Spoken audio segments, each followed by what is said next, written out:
Greetings, fellow YouTube enthusiasts. Today, we've got an absolutely mind-blowing story to unravel, and you're in for a wild ride. So, grab some popcorn, hit that subscribe button, and let's dive into the cosmic adventure of Bryn, yours truly. The story unfolds with me, Bryn, living in my childhood home, a skilled seamstress carrying on with my life. One day, as I stepped out to mail some packages, I couldn't help but notice an enigmatic circular patch on my lawn. After finishing my errands, I paid my respects at my mother's grave, and in that quiet moment, I heard distant voices, sending shivers down my spine. Uneasy, I left the graveyard, only to realize that the people nearby seemed to ignore my presence. That night, I penned a heartfelt letter to my late friend Maud before drifting off to sleep. In the dead of night, inexplicable events began to unfold. The lights in my home flickered on, music started playing, only to suddenly stop. The wind picked up, and a thunderous thud jolted me awake. I cautiously ventured out of my room to find the electricity had gone out. As I descended the stairs, I discovered my front door wide open. Horror gripped me as I saw a strange, otherworldly entity in my living room emitting eerie noises. Panic surged through me as I attempted to retreat, but a creaking floorboard betrayed my presence, and I realized I was dealing with an extraterrestrial being. Rushing back to my room, I seized the chance to slip under the bed, hidden from sight. From my concealed vantage point, I watched in terror as the alien suddenly leapt off the bed and approached the window, emitting a blood-curdling scream. It then leapt out of the window, leaving me both terrified and relieved. I quickly secured my room by closing the window and door. But as I moved to close the front door, I sensed the alien's presence on the roof. I hastily shut the door, and then the electrical equipment in my house began to malfunction, forcing me to shut down each appliance one by one. However, as I unplugged the lights and the house plunged into darkness, an ominous noise echoed from upstairs, intensifying my anxiety. Desperate to call for help, my efforts were met with a deafening cacophony as poltergeist-like activities inside my house escalated, leaving me in sheer terror.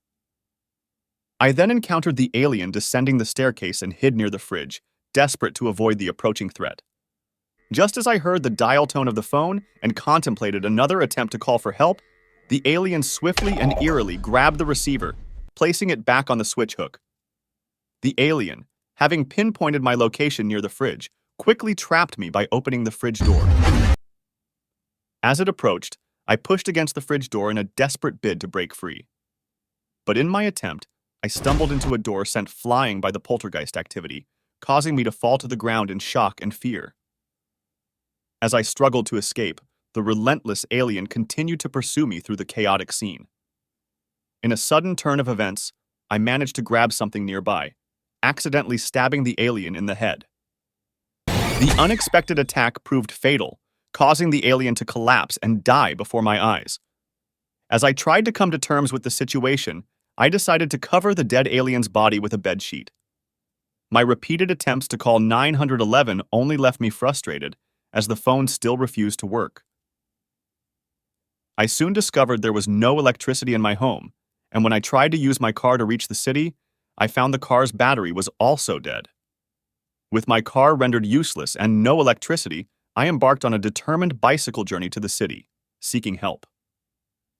Along the way, I came across an overturned courier delivery truck, a peculiar sight given the circumstances. My attention then turned to my neighbor's house, which seemed to be in disrepair. Concerned for my neighbor's safety, I made my way there.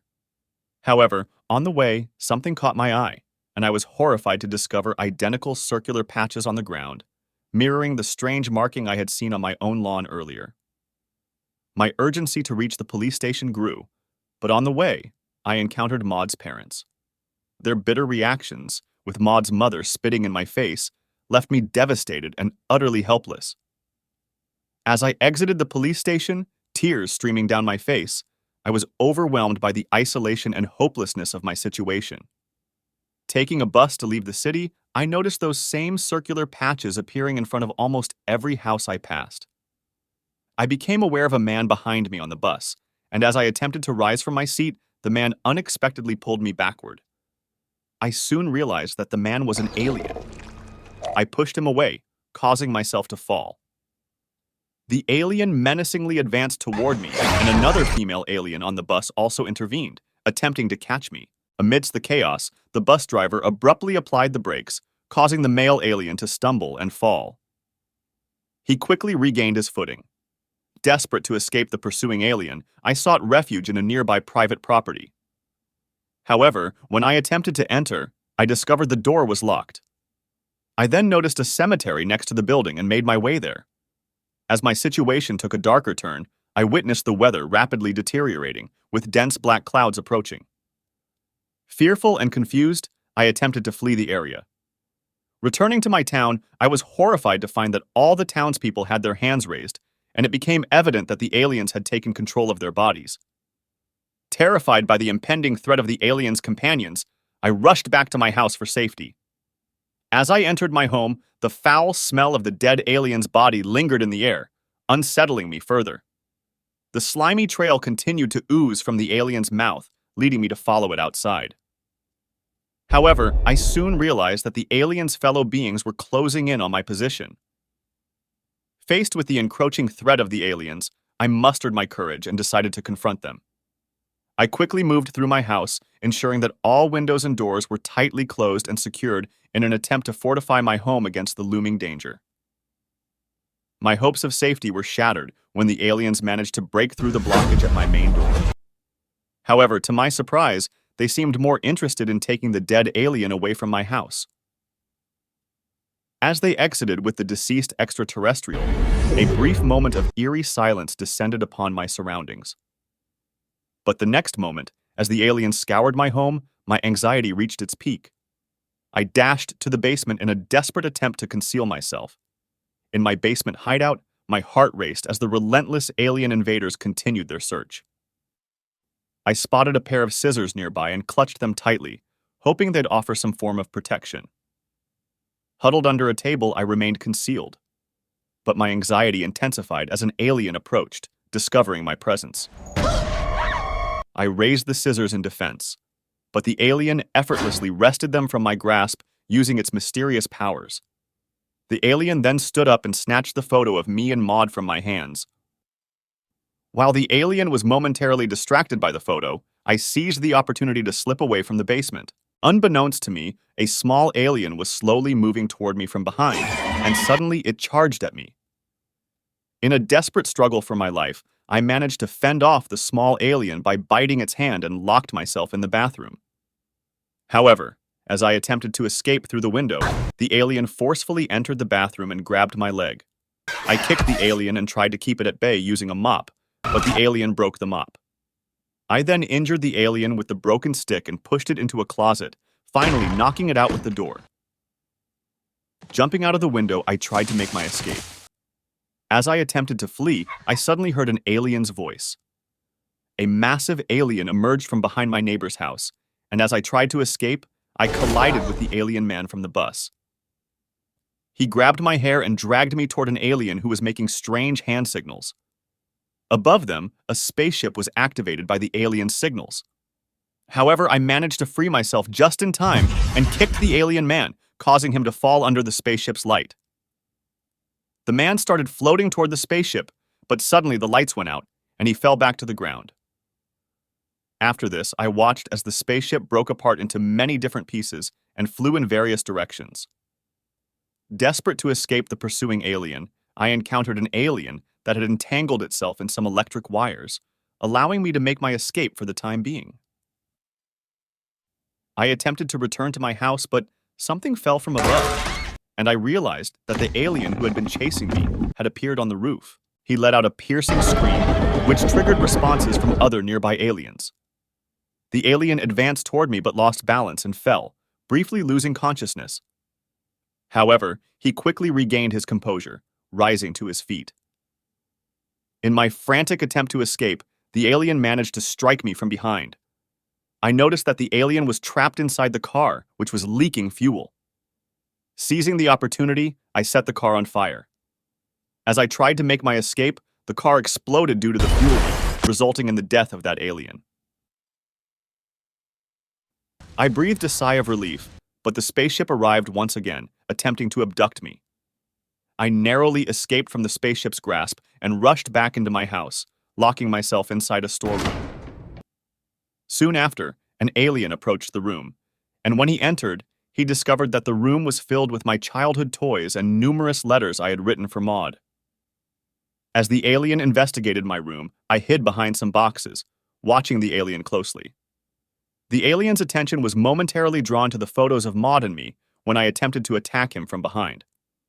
However, the alien quickly reacted and threw me aside with force. In a moment of sheer terror, I found myself trapped in a red light, unable to move. The aliens immobilized me and affixed me to the ceiling. As one of the aliens approached, I was filled with dread. Then, something even more horrifying occurred. The alien began to regurgitate a parasite which crawled out of its mouth. The parasite then entered my mouth, causing me to wake up screaming and fall from my bed, realizing it was all a terrible nightmare. Overjoyed to see Maud downstairs, I apologized to her. However, I quickly realized that this was not real and took drastic action by attempting to remove the parasite from my mouth. As I pulled it out, the parasite escaped my hand, and the place filled with deafening noises.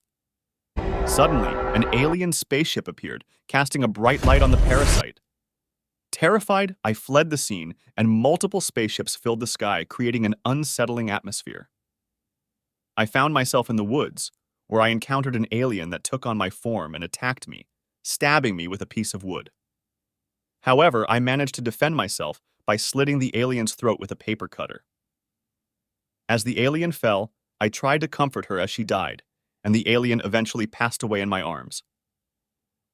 Now, as I reached the road, I heard an eerie sound and saw a massive alien approaching me from the front. I became trapped in the light and was finally abducted by the alien spaceship. Inside the alien spaceship, I encountered many curious aliens who approached me. They touched my forehead, and a revelation unfolded. In our childhood, Maud and I had an argument, during which I, in a fit of anger, attacked Maud with a stone, causing her death. Back in the spaceship, the aliens communicated with each other and decided to send me back to Earth. A few days later, I had recovered and appeared to be happy. My neighbors, whose bodies had been taken over by aliens, were now living peacefully with me. The film's climax showcased me, dancing and rejoicing with the townsfolk. I had finally forgiven myself for what I did to my best friend, a process the aliens allowed me to go through. It seemed that my encounter with the aliens had indeed changed the situation. While the aliens may have initially seen me as a threat, they seem to have developed empathy for me, recognizing our shared experience of being outsiders. As a result, they no longer viewed me as a threat and allowed me to go free. However, they proceeded to invade my neighborhood and infect the remaining townspeople with the alien parasite, creating an apocalyptic world. And that's a wrap, folks. A story of horror, redemption, and a blurred line between dreams and reality. So, if you enjoyed this cosmic journey, subscribe and smash that like button. Also, leave a comment down below. And remember, even in the darkest of times, there's a glimmer of hope. Until next time, stay curious and keep your eyes on the stars. Who knows what might be out there, waiting for you in the dark?